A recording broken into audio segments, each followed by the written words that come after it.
Olá, quarto ano. Boa tarde, que bom. Mais uma tarde hoje aqui nós estamos reunidos para estudar o quê? Geografia, o trabalho e os setores da economia. Vocês estão bem? Graças a Deus eu estou bem. Então hoje eu quero que vocês abram o livro na página 11, certo? Que hoje nós iremos trabalhar o trabalho e os setores da economia. Então eu quero explicar para vocês que todos os dias milhares de pessoas elas seguem suas rotinas e suas atividades profissionais, certo? Para satisfazer as suas necessidades básicas. Porque eu preciso trabalhar, porque eu preciso pagar minha água, eu preciso pagar minha luz, eu preciso fazer feira, não é isso? Então esse conjunto de pessoas, elas caracterizam a divisão social do trabalhador nos setores da economia, como a gente viu, que existe o setor primário, o secundário e o terciário, certo? Então, em nossa sociedade, as tarefas ou atividades elas são valorizadas de modo desigual. Isso significa que a renda ou o salário das pessoas elas variam conforme o trabalho que elas realizam, resultando em desigualdades sociais. Quer dizer, o trabalho. Então, eu sou professora, eu recebo um valor. O médico, ele é o profissional também da área de saúde, ele recebe outro valor, tá certo? Então, as pessoas podem trabalhar em empresas públicas ou privadas com relação ao trabalho assalariado, certo?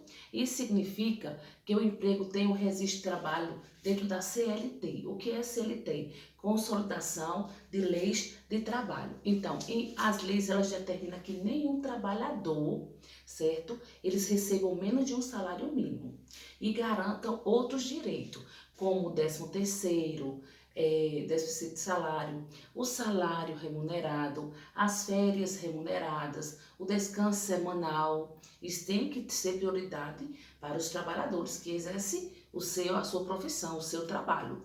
Licença maternidade, certo? Seguro-desemprego, o fundo de garantia. Então, aqui eu tenho uma carteira de trabalho, certo? Nessa carteira de trabalho aqui, ó, ela consta minha foto, consta meus dados, tá vendo? E aqui vai estar, ó, toda a descrição da minha carreira de trabalho. Por quê? Porque isso aqui eu pago o INSS, certo? Para que futuramente eu venha me aposentar. Só que a gente sabe que nem todo mundo trabalha de carteira assinada, né? Muitos trabalhadores, eles exercem profissões por conta própria. Esse tipo de trabalho é chamado de autônomo, certo? Ou seja, aplicado a muitos casos como médico, dentista, veterinários, certo? Psicólogo, entre outros que não são funcionários da instituição pública ou de empresas privadas. Mas nem todos os trabalhadores autônomos ele tem qualificação acadêmica, como os camelôs, os vendedores, os ambulantes, os guardadores de carro. Nem todos eles têm carteira assinada. Mas também eles são considerados como trabalhadores autônomos. Todas as pessoas que trabalham registrado de carteira assinada, então elas fazem uma contribuição no INSS. Por quê? Porque isso garante futuramente a sua aposentadoria.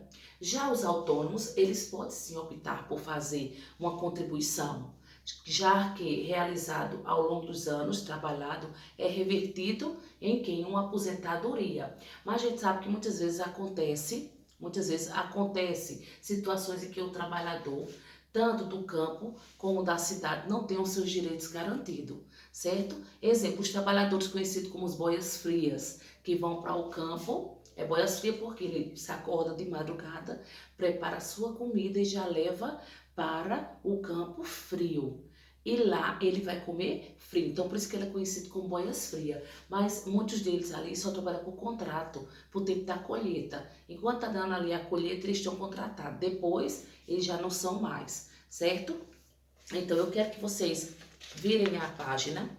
Na página 14, temos aí a primeira questão. Dê exemplo de profissões que deixaram de existir e outros que ainda estão surgindo com o avanço da ciência e da tecnologia. Então, profissionais que não existem mais são os lanterninhas de cinema, que antigamente existia, o acendedor de poste, o datilógrafo, certo? E os que avançaram em termos de tecnologia foi o ginecista, arquiteto, engenheiro 3D, o condutor de drones. Então, esses aí foram os que surgiram na atualidade agora. O que você quer ser quando crescer? Leia o que as crianças responderem. Em seguida, responda as atividades propostas. Uma levantou professora, outro levantou web design. Isso aqui é atual. E a outra levantou médica. A qual setor da economia pertence os profissionais mencionados? A gente sabe aí que esses profissionais aí, eles pertencem aos setores terciários, pois eles estão vendendo o seu serviço. Quais profissionais são mais tradicionais? A gente sabe que os mais tradicionais são os professores e os médicos. Esse web design, ele apareceu agora na atualidade, certo? Quais das profissões é a mais moderna? Justifique sua resposta. Expliquei agora, certo? Que é web design, por tá atuando agora há pouco no mercado de trabalho. As profissões de professor e médico podem incorporar avanços da ciência e da tecnologia. Como isso seria? A gente sabe que a medicina, ela vem aplicando, certo? Aplicativos que medem a frequência cardíaca, então isso é um avanço. Robôs utilizando em cirurgias, também já é um avanço na parte da tecnologia. Já na educação, os avanços tecnológicos são o seguinte: os cursos à distância, pesquisa na internet, que antigamente não existia, a gente precisando pesquisar em tipo uma biblioteca, ou então em casa mesmo, com os livros que nós tínhamos, certo? Terceira questão, observa a fotografia a seguir que representa uma forma autônoma de trabalho. Então aí vocês estão vendo aí, o trabalhador, ele está aqui em uma barraquinha, né, numa praça. Então, o trabalho retratado na fotografia corresponde ao quê? Ao qual setor da economia? Vocês vão dizer se é o setor primário, secundário ou terciário. Então, vamos lá. Em sua opinião, as pessoas que executam esse trabalho enfrentam dificuldades? A gente sabe que sim, nos transportes das mercadorias, nas condições de tempo, no trabalho nas ruas, certo? Por ele estar ali vulnerável, não ter uma segurança, não ter uma proteção. Então, muitos trabalhadores autônomos têm a qualificação profissional específica. Cita exemplo de alguns desses profissionais. Aí vocês vão citar. E nós temos aí uma Declaração Universal dos Direitos Humanos. Então, vocês vão ler esse pequeno textozinho e em seguida tem duas questões que vocês irão responder. Tá certo, pessoal? Então, nossa aula hoje de Geografia ficará por aqui. Então, fiquem com Deus e até amanhã com nossa aula de Ciências. Beijo no coração de vocês.